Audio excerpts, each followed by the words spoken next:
Boys and girls of Standard 3, good morning everybody. Today we are going to learn about some prepositions. They are across, over and through. You know the pronunciation is not over, over. Okay? Across, over, through. এই প্রিপোজিশনগুলো নিয়ে আজকে তোমাদের class হবে। দেখো, you have already come to know about the prepositions, how to use them in the sentences, how to use them to fill in the blanks. You have already done it, right? You know the use of in, on, under, to, from, with. They all are the prepositions. And just before you came to know about the prepositions, though it is prepositional phrase in front of, how to use it, how to use before the prepositions, behind prepositions, right, between prepositions. তোমরা এই ব্যবহারগুলো ইতিমধ্যে শিখে গেছো। তো তোমাদের desk work বইয়ের chapter 36 prepositions, it is in your syllabus, it is included in your syllabus. তো তোমাদের এই সিলেবাসে যেহেতু রয়েছে, তো আমি following that chapter 36 of desk work book, now we are going to do this class আর পারফর্ম দিস ক্লাস, রাইট? দেখো, তোমরা এর ব্যবহারগুলো sometimes we often are confused what we will use, what among them we will use. Across ব্যবহার করব, না over ব্যবহার করব, নাকি থ্রু ব্যবহার করব, আমরা মাঝে মধ্যে এগুলো ব্যবহার করতে গিয়ে কনফিউজড হই। But I am going to clarify it that you get it clearly, right? তোমরা ভালোভাবে বুঝে যাবে। Carefully listen to me, then it will be easy for you. You will, I believe that you will learn very easily. দেখো, across, over, through, এগুলো এক একটা পজিশনে ব্যবহৃত হয়। আমরা আগে কনসিডার করব, দেখো আমাদের বিভিন্ন ধরনের মুভমেন্ট আছে।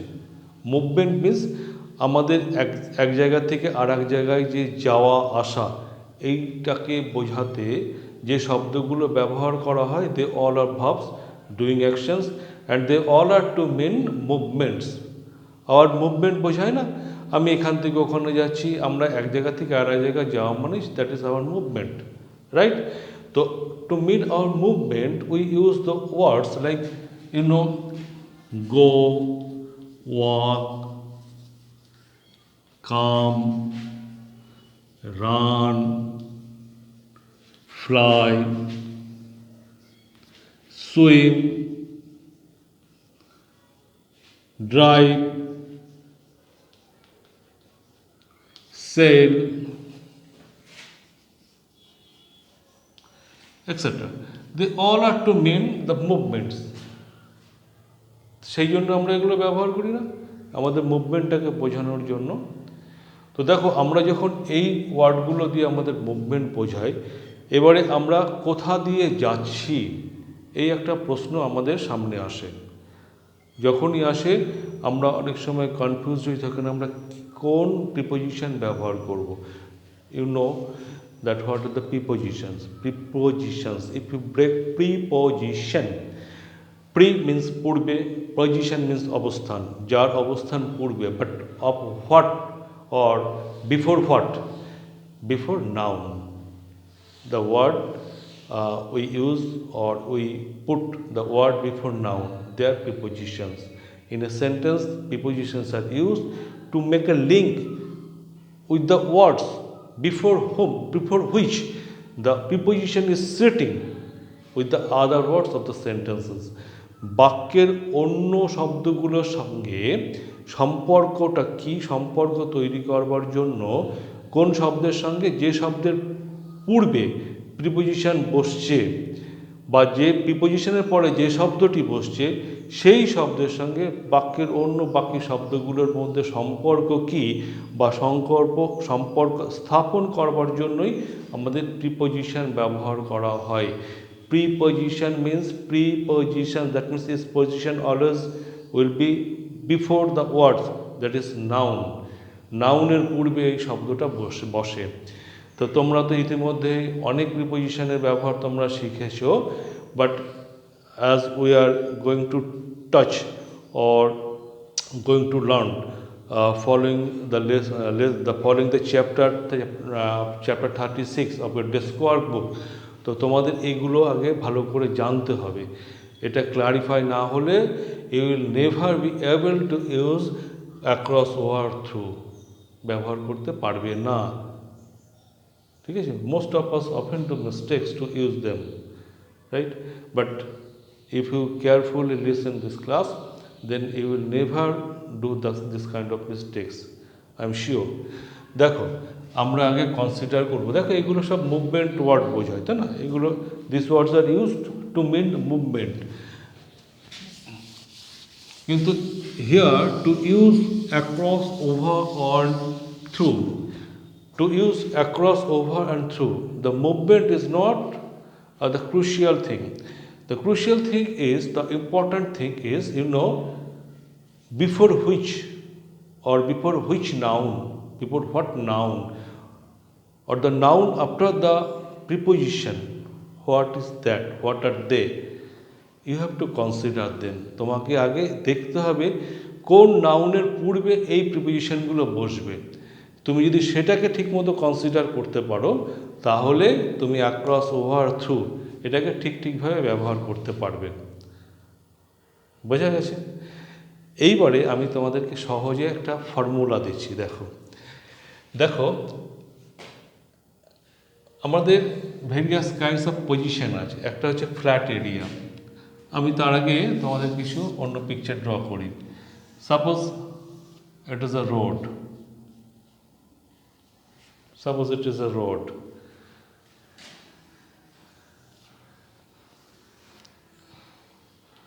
it's a river. দেখো আমরা তো সব এইগুলো ওপর দিয়ে যাওয়া আসা করি, ঠিক আছে? Suppose here it's a bridge,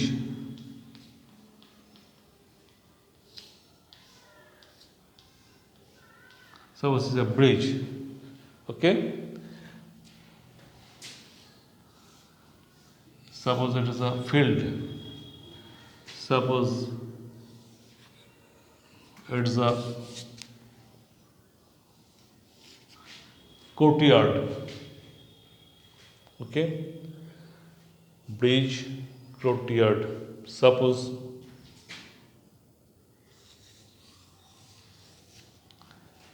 what is this? It is mountains.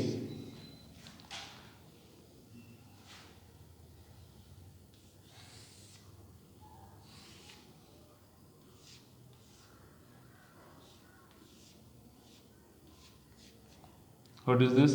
It's a tunnel. It's a tunnel.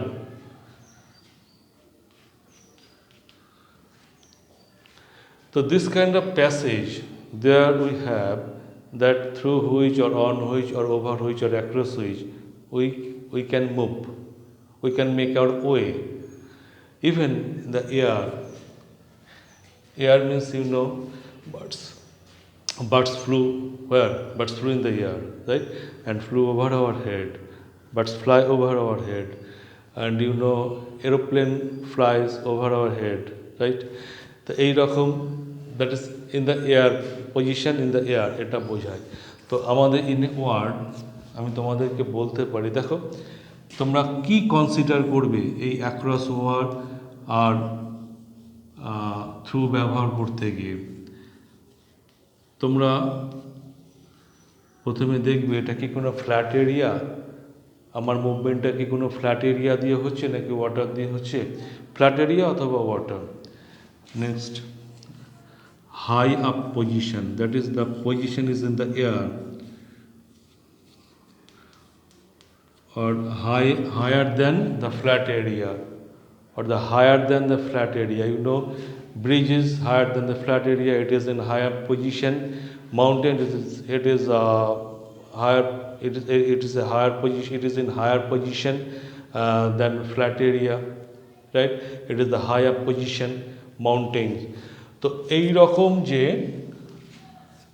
পজিশনগুলো রয়েছে, এরিয়াগুলো রয়েছে, সেইগুলো তোমাকে কনসিডার করতে হবে। আরেকটি কি, এনক্লোজড এরিয়া। এনক্লোজড এরিয়া, যে এরিয়া বা প্যাসেজটা চারিদিক থেকে ঘেরা বা আবৃত, লাইক টানেল, তাই না, এটা হচ্ছে টানেল। তা আমি ওয়ার্ডগুলো লিখলাম না, দেখো এটা ধরো রোড, তাই না, রোড।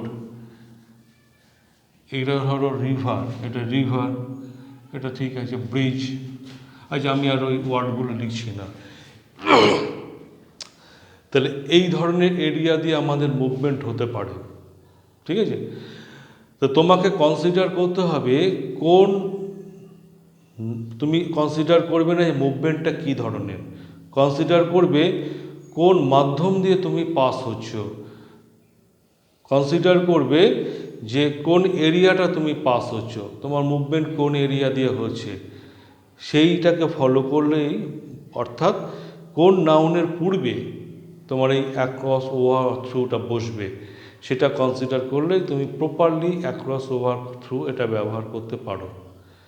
দেখো, কোনো পজিশন যদি ফ্ল্যাট এরিয়া বা ওয়াটার বোঝায় তাহলে অ্যাক্রস ব্যবহার করবে, কোনো পজিশন যদি হাই আপ পজিশন বোঝায় সেক্ষেত্রে তুমি ওভার ব্যবহার করবে, আর কোনো কিছুর মধ্য দিয়ে যাওয়া যদি বোঝায় তাহলে থ্রু ব্যবহার করবে।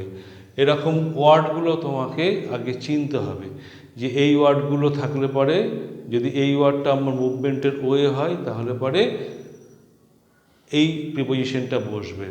দেখো, অ্যাক্রস ওভার থ্রু, এগুলো we are now learning them how to use as preposition, but they have also they may be used also as an adverb. এগুলো কিন্তু অ্যাডভার্ব হিসেবে ব্যবহৃত হয়, but we are not learning it now. Okay, আমি তোমাদের কেন বলে দিলাম, কখনো তোমরা দেখবে যে এটাতে অ্যাডভার্বের মতো ব্যবহার, এটা তো প্রিপোজিশন হিসেবে ব্যবহার হয়নি। অ্যাডভার্ব যদিও তোমরা স্ট্যান্ডার্ড 4-এ গিয়ে শিখবে, তখন তোমাদেরকে আমি এটা ক্লারিফাই করব, বুঝিয়ে দেবো, কিন্তু এখন প্রিপোজিশন হিসেবে আমরা এদের ব্যবহার শিখছি, রাইট? ঠিক আছে, দেখো তাহলে আমি যখন আমার মুভমেন্টটা কোন জায়গা দিয়ে হচ্ছে সেটা বোঝাবো, তখন কিন্তু এই অ্যাক্রস ওভার থ্রু এটা আমি প্রপারলি ব্যবহার করতে পারবো। দেখো, এই মুভমেন্টটা কিন্তু from end to end, that means এই মুভমেন্ট হচ্ছে from one end to another and.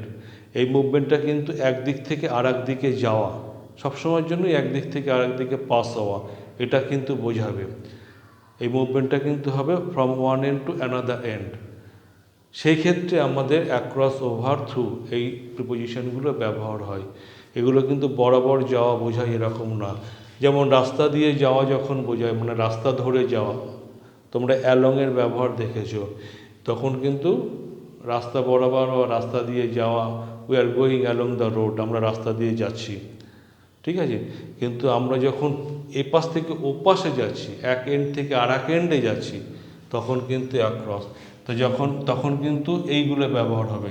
তো যদি ফ্ল্যাট এরিয়া বা ওয়াটার বোঝায়, যদি আমরা এরকমভাবে পাস হই ওয়ান এন্ড থেকে অ্যানাদার এন্ড, তখন কিন্তু অ্যাক্রস হবে। ধরো, ওই suppose we walk across the road, across the road, আমরা হেঁটে রাস্তা পার হলাম, তাই না, উই ওয়াক, বা আমরা রাস্তা দিয়ে রাস্তা এপার থেকে ওপারে গেলাম রাস্তা দিয়ে, তাই না, we walk across the road, ঠিক আছে। এরকমভাবে, বা we are going across the road, আমরা রাস্তা দিয়ে যাচ্ছি, দ্যাট মিন্স রাস্তার এপার থেকে ওপারে যাচ্ছি। We are going across the road means আমরা রাস্তার এপার থেকে ওপারে যাচ্ছি। তুমি কি বলবে, রাস্তা দিয়ে যাচ্ছি, দ্যাট মিন্স এপার থেকে ওপারে যাচ্ছি। আচ্ছা, যখন কোনো বোট দেখা যাচ্ছে, a sailor is taking his boat across the river, কোনো মাঝি তার নৌকা নিয়ে যাচ্ছে নদীর এপার থেকে ওপারে, অ্যাক্রস দ্য রিভার। তাহলে তুমি কনসিডার করবে কি, যে আমি যে নাউনের পূর্বে আমি বসাচ্ছি সেই এগুলো ব্যবহার করব, সেই নাউনটা কি রোড। রোড হলে হবে অ্যাক্রস, কারণ রোড হচ্ছে ফ্ল্যাট এরিয়া। রিভার সেটাও হলো ফ্ল্যাট বোঝাচ্ছে, ওয়াটার, রিভার বা সি এটা হতে পারে, তাহলে পরে অ্যাক্রস হবে। We swim across the river, আমরা নদীতে সাঁতার কাটি, অর্থাৎ সাঁতার কেটে এপার ওপারে যাওয়া এরকমটাই বোঝায়, বা ওপারে গেছি। তা we swim across the river. তা যখনই তোমাকে রিভার বোঝাবে, ঠিক আছে, তখনই তুমি অ্যাক্রস দেবে। যখন তুমি রোড বুঝবে তখনই তুমি অ্যাক্রস দেবে। বাট ব্রিজ মিন্স কি, এখানেও একটা road, but its position is high up position. Suppose a driver is driving is car over the bridge, তখন কিন্তু অ্যাক্রস হবে না, ওভার দ্য ব্রিজ হবে। ঠিক আছে, over the bridge, the driver is driving is car over the bridge. কারণ এর পজিশনটা কি, it in the air, high up position. Suppose a driver is driving his car where, driving his car high over the mountains, driving his car high over the mountains, পাহাড়ের ওপর দিয়ে গাড়ি নিয়ে যাচ্ছে, তখন কিন্তু ওভার হবে, because its position is high up position, right. But suppose a horse is running across the field, ধরো এটা ফিল্ড, একটা হর্স আছে, দৌড়াচ্ছে, এ প্রান্ত থেকে ও প্রান্ত যাওয়া, এ প্রান্ত থেকে প্রান্ত আসা, এগুলো সব হলো across. Suppose a horse is running across the field, তুমি দেখলে যে দ্য ফিল্ড আছে, তাহলে তার আগে অ্যাক্রস হবে, ওভার হবে না, কারণ ফিল্ড হচ্ছে flat area, right. The horse is running across the field, the farmer is going across the field, across ব্যবহার হবে। Suppose courtyard, suppose your friend is coming across the courtyard, তোমার বন্ধু, you see your friend is coming across the courtyard, কোর্টইয়ার্ডের ওপর দিয়ে বা courtyard দিয়ে আসছে, তুমি উঠান, কোর্টইয়ার্ড হলো উঠান, ঠিক আছে, ফ্রন্ট কোর্টইয়ার্ড, ব্যাক কোর্টইয়ার্ড বা ব্যাকইয়ার্ড বা ফ্রন্ট ইয়ার্ড, এটা হয়। তো যাই হোক, সেটা হচ্ছে উঠান, বাড়ির সামনে থাকে পিছনে থাকে, তো কোর্টইয়ার্ড দিয়ে আসছে, তখন অ্যাক্রস দ্য কোর্টইয়ার্ড। তাহলে অ্যাক্রস আর ওভার কোথায় ব্যবহার হবে? Suppose a bird flu over my head, একটা পাখি আমার মাথার উপর দিয়ে উড়ে চলে গেল। এই যে এক প্রান্ত থেকে আর এক প্রান্তে গেল, আমার মাথার উপর দিয়ে চলে গেল, this movement, and here you will use over my head, not across my head. Sometimes you see aeroplane is flying, an aeroplane is flying over the city, শহরের উপর দিয়ে উড়ে যাচ্ছে, দেখো না এরোপ্লেন, তখন ওভার, হাই আপ পজিশন বোঝাচ্ছে, বোঝা গেল। কিন্তু থ্রু কখন বোঝাবে? Suppose it is a tunnel, তোমরা টানেল জানো, টানেল সুড়ঙ্গ, তাই না? অনেক টানেল ওয়ে আছে যেখান দিয়ে বাস যেতে পারে, ট্রেন যেতে পারে, এরকম অনেক জায়গা আছে, মানুষ পায়ে হেঁটে যেতে পারে। তো যাই হোক, শর্টকাট ওয়ে তৈরি করার জন্য টানেল তৈরি করা হয়। তা এরকম টানেলের মধ্যে দিয়ে যখন যাওয়া, টানেল মানে কি, আমি বলেছি এনক্লোজড এরিয়া, অর্থাৎ চারিদিকটা এরকম ঘেরা, সেই রকম কোনো পথ প্যাসেজ ওয়ে হলে পরে থ্রু হয়, তখন কিন্তু থ্রু হবে, থ্রু দ্য টানেল। তাহলে তুমি এখানে কনসিডার করবে কি, আমি কোন নাউনের আগে আমি এই থ্রু বসাচ্ছি, সেটা কোনো এনক্লোজড এরিয়া যেটা প্যাসেজ বোঝাচ্ছে, যাওয়া আসার পথ, তাহলে পরে থ্রু দেবো। দেখো আমরা অনেক সময়তেই কনফিউজ হয়ে যাই। In case of forest, Bush, jungles, we make our way, sometimes we see the road leads through a forest, actually রাস্তা তো ফ্ল্যাট, কিন্তু সে যখন বনের মধ্যে দিয়ে যায়, সে কিন্তু এনক্লোজড এরিয়া দিয়ে যায়। How it is enclosed, you know when a road leads its way through a forest, that means the road may be flat but it makes its way within or through a enclosed area. রাস্তা তো গাছে, বনে, গাছপালায় surrounded থাকে, তাই না, ঢাকা থাকে, সেই জন্য ওই রোডটাকে, বনের মধ্যে দিয়ে যাওয়াটাকে কিন্তু থ্রু বলে। তখন কিন্তু রোডটাকে কনসিডার করা হয় না, বনের মধ্যে ফরেস্টটাকে কনসিডার করা হয়। তাহলে ফরেস্ট বা bush, sometimes you see some long grasses, হ্যাঁ, covered large area, Sometimes you see some hunters is passing through that grassy field or grassy forest or grassy bush, কোনো বড় বড় ঘাসের ঝোপঝাড় দেখো না, দেখা যাচ্ছে শিকারি তার মধ্যে দিয়ে যাচ্ছে লুকিয়ে লুকিয়ে, বা বাঘ বা সিংহ ওই বড় বড় ঘাসের মধ্যে দিয়ে লুকিয়ে যাচ্ছে হরিণের দিকে, হরিণকে লক্ষ্য করবার জন্য। তাহলে ও যখন ওই তার ওয়ে তৈরি করছে বড় বড় ঘাসের মধ্যে দিয়ে, through the grassy forest or grassy bush. Somewhere you may see the used grasses, through the grasses. There are various or different types of grass. It makes the bush. To mean it, there you may see the uses grasses. So through the grasses. তার মানে grassy বনকেই বোঝায়, ঠিক আছে, grassy field, grassy forest or Bush. তো আমরা যখন এই রকম আবৃত বা ঘেরাটোপের মধ্যে দিয়ে আমরা যখন পাস হওয়া বোঝাবো, বা আমাদের will make our way or movement will use through. Suppose crowd means ভিড়। দেখা যাচ্ছে তোমার বন্ধু সে পেছনে রয়েছে, সে ভিড় ঠেলে একেবারে সামনে আসার চেষ্টা করছে। He is trying or struggling to come forward through the crowd. He is struggling to come forward through the crowd. সে ক্রাউডের মধ্যে দিয়ে, তখন কিন্তু থ্রু দ্য ক্রাউড। তুমি বলো স্যার এটা তো কোনো কংক্রিট কিছু দিয়ে ঘেরা টেরা নয়, এরকম তো কিছু নয়, তাহলে থ্রু কেন ব্যবহার করব? ইট ইজ ধরে নেওয়া হয়, it is suppose that it is a enclosed area, চারিদিক থেকে যেটা চাপা বা আবৃত। হ্যাঁ, তো এই রকমভাবে তোমাকে ঠিক করতে হবে আমি কোন পজিশন বা কোন এরিয়া, কোন প্যাসেজ, কোন মুভমেন্ট ওয়েকে আমি ফলো করছি, সেইটাকে ফলো করে অ্যাক্রস ওভার থ্রু এটা ব্যবহার করতে হবে। তোমরা নিশ্চয়ই আমার মনে হয় বুঝে গেছো যে কোথায় আমি অ্যাক্রস ব্যবহার করব। দেখো, রোড থাকলে পরে simply across the road, river থাকলে অ্যাক্রস দ্য রিভার, কিন্তু ব্রিজ থাকলে ওভার দ্য ব্রিজ, ফিল্ড থাকলে অ্যাক্রস দ্য ফিল্ড, কোর্টইয়ার্ড থাকলে অ্যাক্রস দ্য কোর্টইয়ার্ড, কিন্তু মাউন্টেন্স থাকলে ওভার দ্য মাউন্টেন্স, কিন্তু টানেল থাকলে থ্রু দ্য টানেল, ফরেস্ট থাকলে থ্রু দ্য ফরেস্ট, বুশ থাকলে through the Bush, right, crowd থাকলে থ্রু দ্য ক্রাউড। তো এইরকম তুমি মাধ্যমগুলো তোমাকে কনসিডার করতে হবে। আমি তোমাদের সিম্পলি এগুলো আমি তোমাদেরকে দেখিয়ে দিয়েছি। হ্যাঁ, you will try to memorize them, it will be helpful forever. সারা জীবন তোমার কাজে লাগবে। এবং তোমরা জানো যে অনেকেই এই বিষয়টাতে ভুল করে ফেলে। I believe that tomorrow you will not get any mistake. Okay, thank you for today. I am not giving you any task on your screen.